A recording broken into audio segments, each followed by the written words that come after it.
lonely today is not because there aren't people around them, but because of the invisible walls they've built between themselves and the people in their lives. These emotional walls are often formed as a survival mechanism.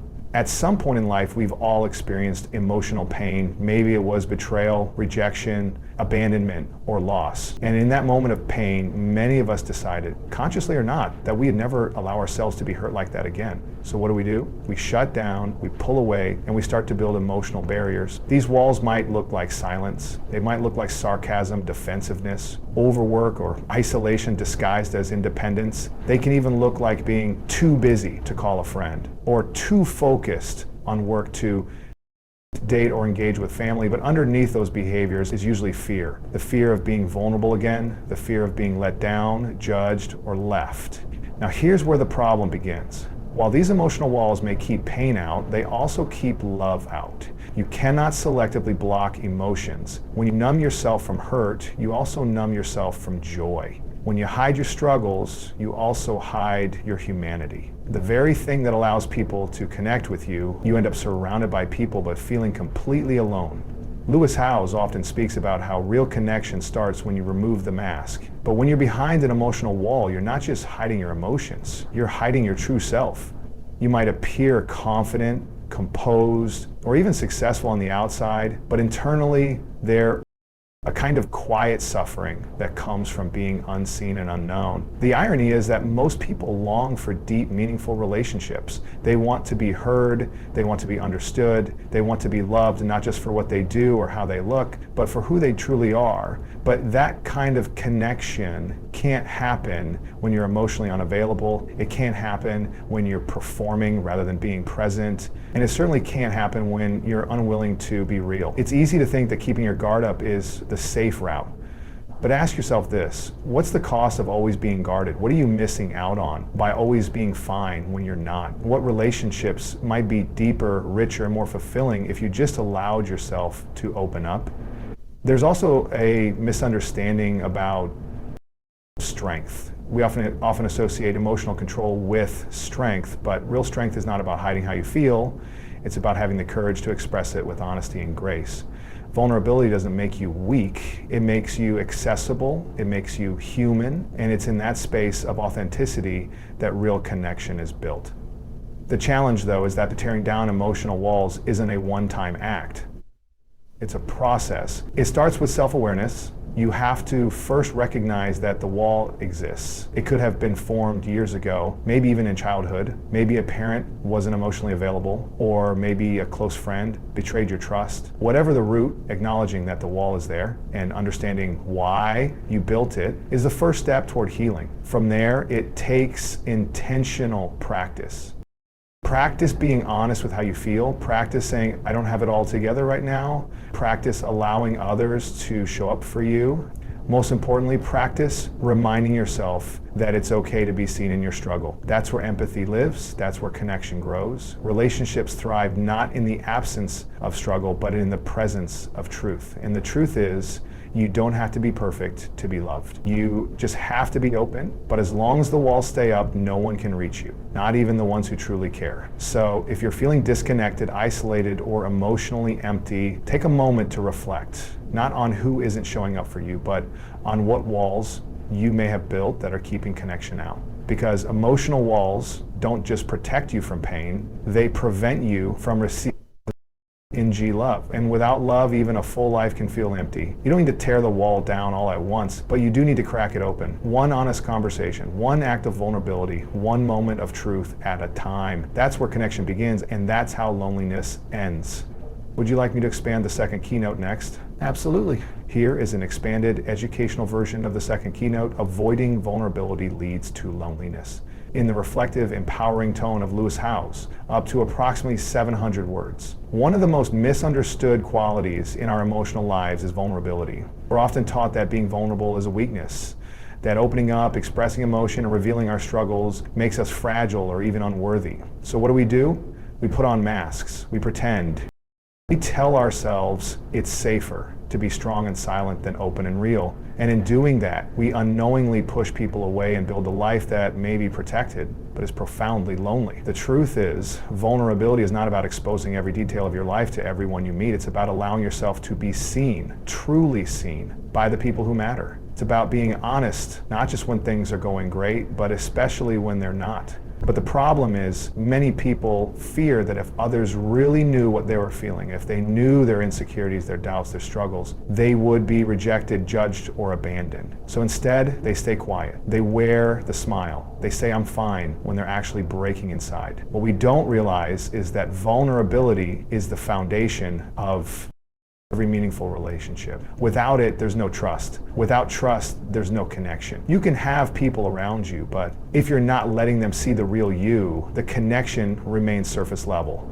It's like showing up to a conversation wearing a mask and wondering why no one recognizes who you really are. Lewis Howes often speaks about this in his own story. As a young man, he wore the armor of the athlete, the achiever, the tough guy, but underneath that armor was a lot of pain. And it wasn't until he learned to open up about that pain, through therapy, through self-reflection, through deep and sometimes uncomfortable conversations, that he finally began to experience connection that was real and healing. Vulnerability creates space for intimacy, not just romantic intimacy, but emotional closeness with friends, family, colleagues. It's a moment when someone says, "I've been through that too," or "I understand," or "You're not alone." That doesn't happen in guarded conversations.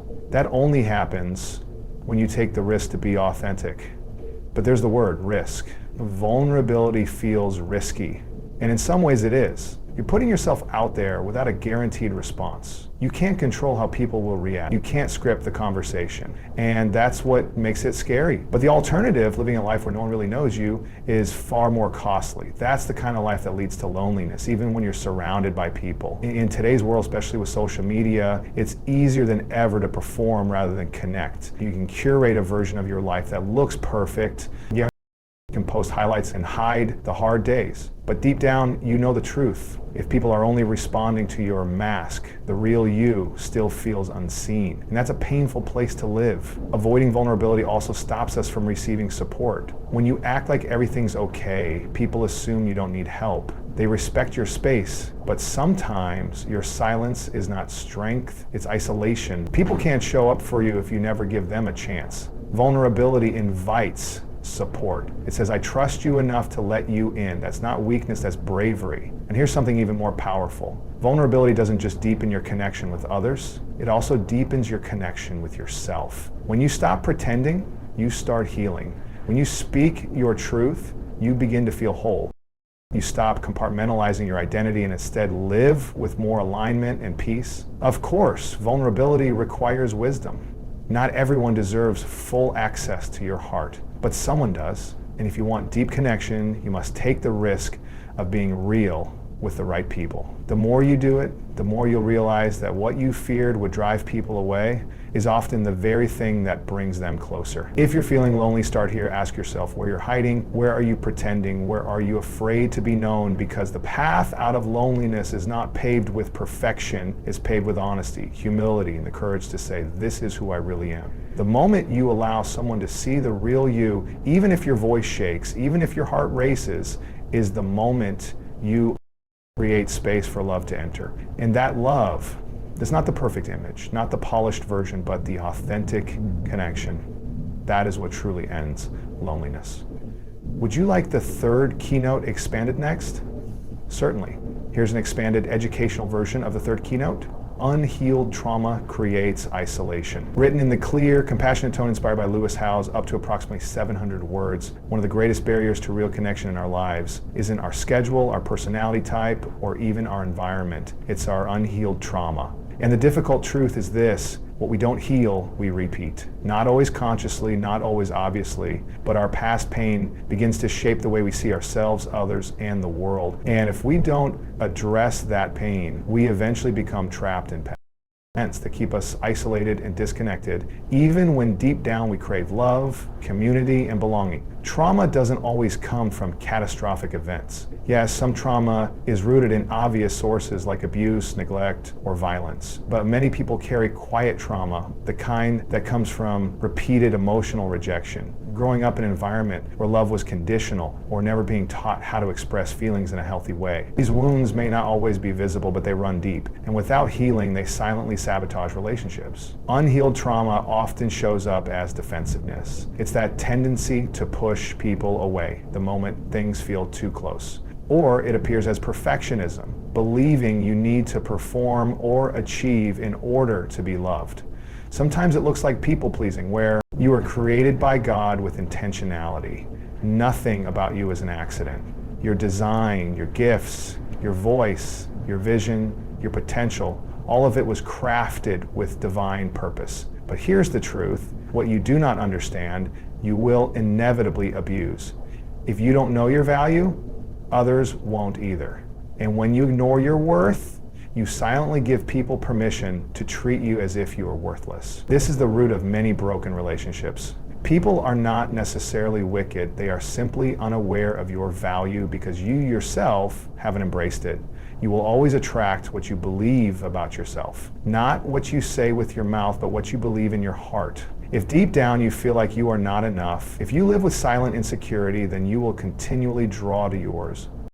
LF people who affirm that insecurity. Let me explain it like this. If you walk into a store and see a diamond sitting in the discount bin for $5.00, you will assume it's fake, even if it's real. Why? Because it's been misplaced. And once something is placed in the wrong environment, its value is questioned. The same is true for your life. When you don't know your worth, you will place yourself in relationships, situations, and environments that do not honor what God placed inside of you. It is not pride to know your value. It is spiritual responsibility. You are not being arrogant when you raise your standards. You are being obedient to your design, because God doesn't make cheap things. And He never sends people to devalue what He created. If someone in your life constantly makes you feel small, insignificant, or invisible, they are not sent by God, they are sent by confusion. You teach people how to treat you by what you tolerate. If you tolerate disrespect, you will attract it. If you tolerate inconsistency, you will normalize it. If you tolerate silence when you need support, you will accept emotional starvation as love. But if you raise your awareness of who you are in Christ, your standards will naturally rise with it. One of the greatest revelations you can ever receive is this: you are not a burden, you're a blessing. You are not too much for the right person. You're not too intense, too driven, too passionate, or too focused. You are exactly who God made you to be, on purpose, with purpose. And the right people will not be intimidated by your value, they will celebrate it. But value is not seen by everyone. It is only recognized by those who are prepared to carry it. That's why you don't cast pearls before swine. Not because swine are evil, but because they can't comprehend what they're looking at. Some people are not capable of valuing you because they have not developed the maturity, the character, or the discernment to recognize who you are in the spirit. So before you complain about the people you're attracting, take a moment to ask yourself, what signal am I sending? Because brokenness sends signals, insecurity sends signals, desperation sends signals, and so does wholeness. When you carry yourself with clarity, confidence, and purpose, you begin to repel people who just want to waste your time, and you start attracting those who are ready to build. Your value is not found in your appearance, your possessions, or your popularity. It is rooted in your identity as a child of God. And once you understand that, you stop trying to earn love, you start recognizing where love already exists. You stop begging for attention. You start discerning who is aligned with your calling. Let me tell you this prophetically: God will never send someone into your life who is blind to your value. He may send someone who challenges you, who sharpens you, who helps you grow, but never someone who diminishes you. People who are assigned to your destiny will recognize your identity. They will see what God has placed in you, even when you don't see it yet yourself, and they will not try to use you, they will try to honor you. So today, stop apologizing for your value. Stop lowering your standards to keep people who were never meant to walk with you. Stop dimming your light so someone else won't feel insecure. You were not created to shrink, you were created to shine. And when you fully embrace your worth, you will stop attracting confusion and start walking in divine connection. Because when you know your value, you will not settle for anything less than what God intended for you. certainly. Below is the expanded version of the fourth Kina Tabs book list. It's a purpose must precede partnership, written in the educational kingdom center style of Dr. Miles Monroe, with clarity, wisdom, and practical insight. From the very beginning of time, God made it clear that relationships are part of his divine plan for humanity. In fact, after he created man, the first thing he said that was not good was for man to be alone. That tells us something important: relatio. Relationships are not optional, they are necessary. You were designed for connection, you were created for fellowship. But what we often fail to realize is that while relationships are essential, they are not meant to replace your personal identity or your purpose. Many people today are not in relationships, they are in emotional dependencies. They don't know who they are outside of someone else. Their identity is wrapped in titles: girlfriend, boyfriend, wife, husband. But remove the title and they are lost. And that's dangerous, because anything that replaces your sense of purpose becomes an idol, even if it's a relationship. God's design was always that your identity would come before your intimacy. That's why he gave Adam a purpose before he gave him a partner. When God created Adam, he didn't immediately say, "Here is Eve." Instead, he gave Adam a place, Eden, a responsibility to tend and keep the garden, and instructions: do not eat from the tree. God was establishing a critical order. Identity, assignment, and clarity must come before relationship. This principle is still true today. You were not created to find someone else so they could define you. You were created to walk with God, fulfill your assignment, and then, from that place of clarity, walk into covenant with someone who complements your calling, not completes your character. Because hear me, if you are not complete before the relationship, you will become dependent in the relationship. And dependency leads to dysfunction. Dependency is when you rely on another person to make you feel secure, loved, or whole. It's when you can't function emotionally without constant affirmation or attention. It's when your peace rises and falls based on someone else's behavior. But God never designed us to be filled by other humans. He designed us to be filled by him. People are supposed to complement your joy, not be your joy. That's why so many relationships collapse under pressure. People enter them hoping to fix inner voids, emotional wounds, or identity confusion. But relationships don't solve internal issues. They expose them. If you are insecure, marriage won't fix that. If you are emotionally unstable, dating won't heal it. Only purpose can stabilize your soul. Because once you know why you were created, you stop needing others to define your worth. Purpose precedes partnership. If you flip that order, you end up with a relationship built on emptiness instead of intention.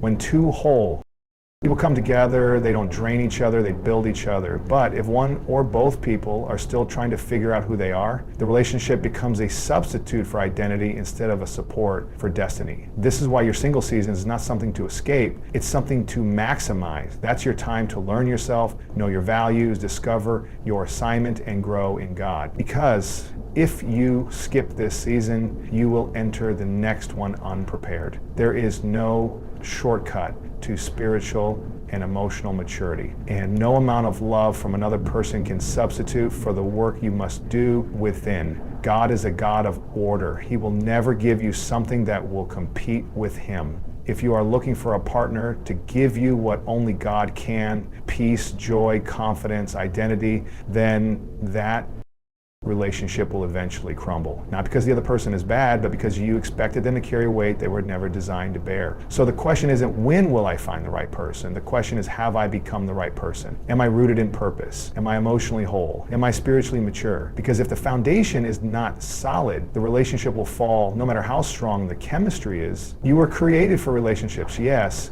but not to be emotionally or spiritually dependent on anyone but God. True partnership flows from identity, and identity flows from purpose. When you walk in that order, you won't enter relationships out of need, you'll enter from a place of abundance.